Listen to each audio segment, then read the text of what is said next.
It was the last working day of the school. So after I got dressed in uniform, I asked my mother to make my hair. She came with a comb and started to make braids. While doing that, we talked about the school. She finished making my hair. I was about to start for the school. My friend Suzette asked me to wait for him from his room nearby. I must say, it was an exciting moment for me to wait for him. He came. It was the gladdest phase of time for me to go to school with him.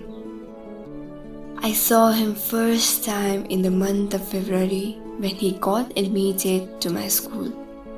He was from the southern part of my state, and within a short span of time, we became good friends. And there wasn't anything that I wouldn't find good in him. I must say, he was perfect in everything.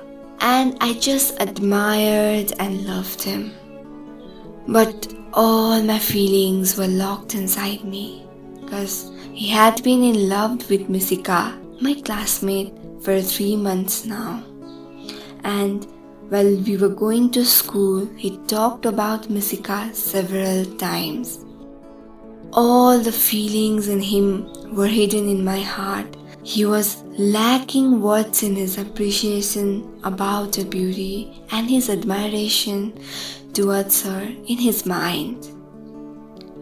When we were about to reach school, he put his hand into his pocket and fished out a paper and gave it to me.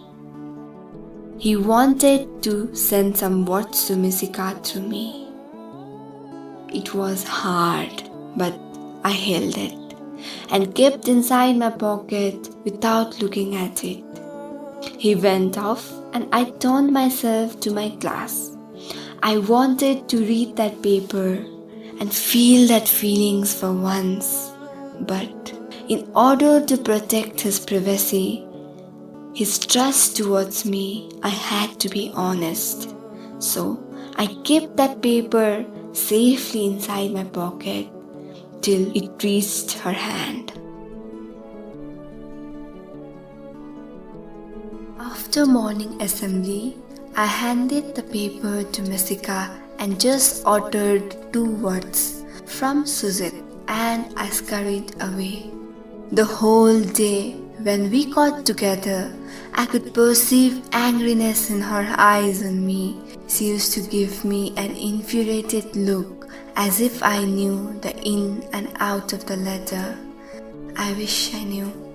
But I only knew about the letter and what's in it were beyond my mind's eyes. The last bell of the day rang, and in fact, it was the last bell of the year too. Everyone was so happy. I came out of my class and reached the playground. Misika came closer to me and said, "You see, the letter into the duct near the assembly ground." When she said this, I realized my mistake to give her the letter. She treated me as if I did the crime. Leaving me this mark, she left for home. At the same time, Suzette came and asked whether I handed the letter to Misika. "Yeah, I gave her," I said.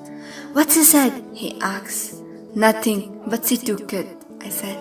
I saw his face, he was smiling. I could just say that he was so happy, but I never told him about the last sentence that Misika spoke. I didn't want to ruin his happiness. He went away. Then I went towards the place where Misika's last sentence described about. I looked for the letter everywhere, but there was no sign of it. At last, I saw a small and damp piece of paper. I picked it up. I was awed to see that it was the same letter that Suzette had given me in the morning. Every word of the letter had been disappeared because it was weight. I didn't read anything but the last words. which exactly reflected all emotion of the letter. I just smiled and put the letter into my pocket and went home. I hung my school uniform tucked on a hanger at the corner of my room. Next morning, I was sitting at the yard. I saw Suzette going home. He went out of his room and waited for a taxi to bazaar at the road nearby.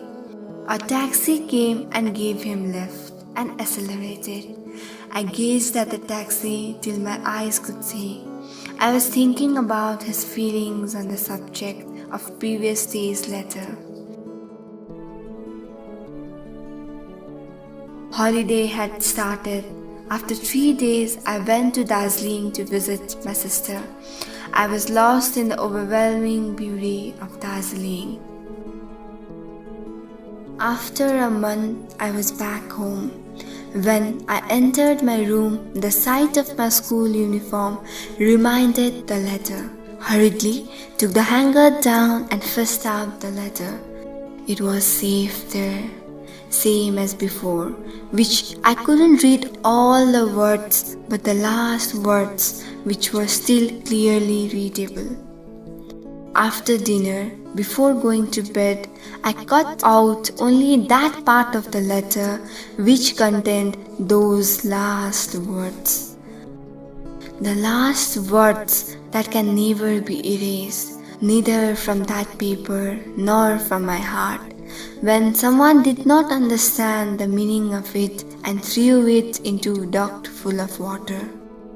I glued that piece of paper in my diary, which remained there lively, full of emotion and love.